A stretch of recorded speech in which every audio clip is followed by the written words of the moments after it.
TikTok menjadi yang pertama melaporkan angka penonaktifan dan yang pertama menunjukkan bahwa komitmen dibarengi juga oleh langkah-langkah nyata yang secara transparan disampaikan kepada publik melalui Kemkomdiki. Hari ini kami izin kembali update mengenai perkembangan kepatuhan terhadap Perpres PP nomor 17 tahun 2025 yang ditandatangani Bapak Presiden Prabowo Maret tahun 2025 dan mulai pada implementasi Maret tahun 2026. Dan hari ini tadi kita berkesempatan untuk berdiskusi dengan Ms. Helena Lerch, Vice President of Global Public Policy TikTok. Jadi TikTok mengirimkan dari kantor pusatnya tadi. Namun yang berbahasa Indonesia hari ini mendampingi kita Head of Public Policy TikTok Indonesia Bapak Hilmi dan Pak Richard of UGC TikTok. Kami sendiri didampingi Pak Alexander Sabang, Pak Dirjen Pengawasan Ruang Digital, Ibu Vivi Alaida Yahya, Dirjen Komunikasi Publik dan Media. Teman-teman, untuk hari ini kami ingin menyampaikan bahwa TikTok menjadi platform pertama yang memberikan tidak hanya komitmen, tapi secara real angka-angka yang memang sudah diaktifasi.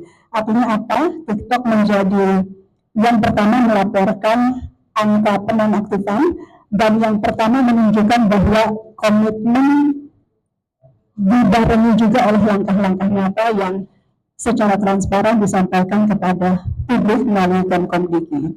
Jadi kalau tanggal 10 April lalu kita sudah melaporkan bahwa TikTok telah menonaktifkan kurang lebih 780.000 akun, maka per hari ini yang telah dinonaktifkan akun di bawah 16 tahun adalah 1,7 juta akun anak dari platform TikTok dari tanggal 28 Maret.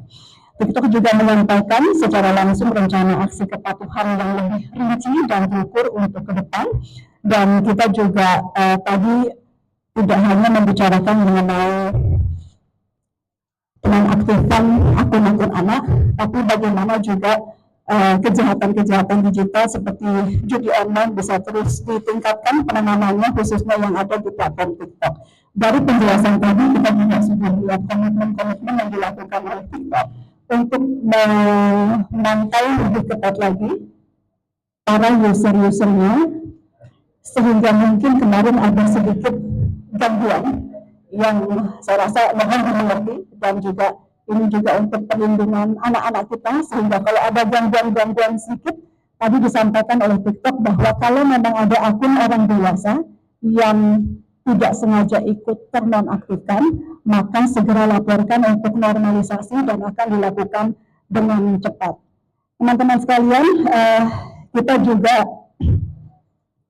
ingin menyampaikan bahwa aturan ini berlaku untuk semua, jadi tidak hanya TikTok. Kita secara bersama juga menghimbau para platform yang sudah menyatakan komitmen kepatuhannya untuk tidak berhenti di hanya komitmen kepatuhan, tapi untuk segera melapor langkah-langkah nyata yang sudah dilakukan di masing-masing platform kepada publik di Indonesia melalui Kementerian Komunikasi. Untuk platform-platform lain juga kita mengingatkan bahwa kita terus menghimbau untuk melakukan self-assessment dengan batas waktu yaitu 6 Juni tahun ini. Jadi kalau yang belum, silakan juga untuk segera memberikan self-assessment-nya agar tidak bertumpuk di ujung dan bisa disegerakan juga oleh penilaian-penilaian dari tim kami di Kemkomdiki. Demikian teman-teman terkait dengan update terbaru dari TikTok. Kita akan kedatangan juga perwakilan resmi dari kantor pusat Roblox. Kami akan melaporkan dalam 2 hari ke depan kurang lebih bahwa Roblox juga akan memberikan kepatuhan lengkapnya seperti apa. Kita akan nanti bicara kembali dengan teman-teman kurang lebih 2 hari dari sekarang. Alhamdulillah kita juga sudah berdiskusi dengan beberapa hal mengenai komitmen kami, di mana TikTok sendiri pada dasarnya memiliki selalu memprioritaskan terhadap keamanan dalam untuk pengguna kami, di mana keamanan tersebut juga diatur dalam community guidelines atau panduan komunitas kami. Kemudian juga menyampaikan berbagai hal yang di mana aspek tersebut merupakan salah satu keinginan kami juga untuk selalu terus berusaha patuh terhadap terhadap peraturan yang ada di mana kami berada.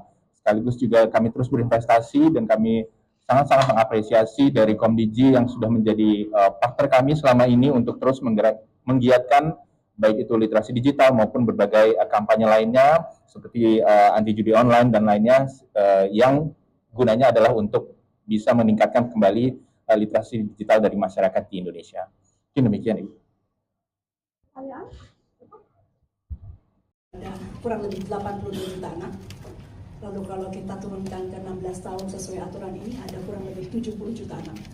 Jadi kalaupun peraturan serupa sudah dilakukan di Singapura dengan penduduk atau anak 5,7 juta, ini agak berbeda karena skalanya memang cukup besar. Karena itu Pak Seskap izin Pak Seskap mungkin juga dapat membantu koordinasi lintas kementerian ini agar kerja-kerja ini bisa menjadi lebih efektif dalam kerangka mengamankan anak-anak kita di ranah digital. Ini betul-betul efektif adalah 1 tahun persis dari PP-nya ditandatangani oleh Bapak Presiden. Artinya ada 17 hari dan tadi kita melakukan rapat koordinasi. Pak Seskap terima kasih banyak sudah hadir, Pak Menhub Bangga terima kasih sudah hadir. Kemudian Pak Mendagri, Pak Mendasman, Ibu Menke PPA, tadi ada juga Menteri Agama. Artinya secara kolaboratif kita semua sudah sepakat untuk melakukan aksi-aksi percepatan menuju tanggal 28 Maret agar upaya perlindungan anak di ranah digital sesuai dengan semangat dari Bapak Presiden bisa dijalankan dengan lebih efektif. Baik rekan-rekan semua, kita tahu bahwa PP ini sudah ditandatangani oleh Bapak Presiden pada bulan Maret tahun 2005 dan ada juga sudah dilanjutkan dengan nota kesepakatan MOU antara 6 kementerian, dari Kementerian Komdigi, kemudian Mendagri, Agama, PPA, kemudian Kementerian Dikdasmen, dan juga dari BKKBN, itu pada tanggal 31 Juli 2025. Tapi kali ini kita akan bekerja lebih keras lagi, memang tidak mudah disampaikan oleh Ibu Komdigi karena kita negara populasi nomor 4 terbesar di dunia dan internet usernya juga salah satu tertinggi. Oleh karena itu pelibatan pemerintah daerah adalah suatu keharusan. Dan dalam konteks ini Kemendagri sebagai pembina dan pengawas pemerintah daerah ada 552, 38 provinsi, 98 kota, 416 kabupaten, semua harus terlibat. Penggunaan gadget atau media sosial yang tidak bijak, khususnya untuk anak-anak. Maka solusi atau tawaran yang kami lakukan adalah di Ruang Bersama Indonesia. PP Tunas ini berseiring dengan Perpres nomor 87 tentang peta jalan perlindungan anak di ranah dalam jaringan. Ini sangat berseiring sejalan antara Perpres dengan PP Tunas.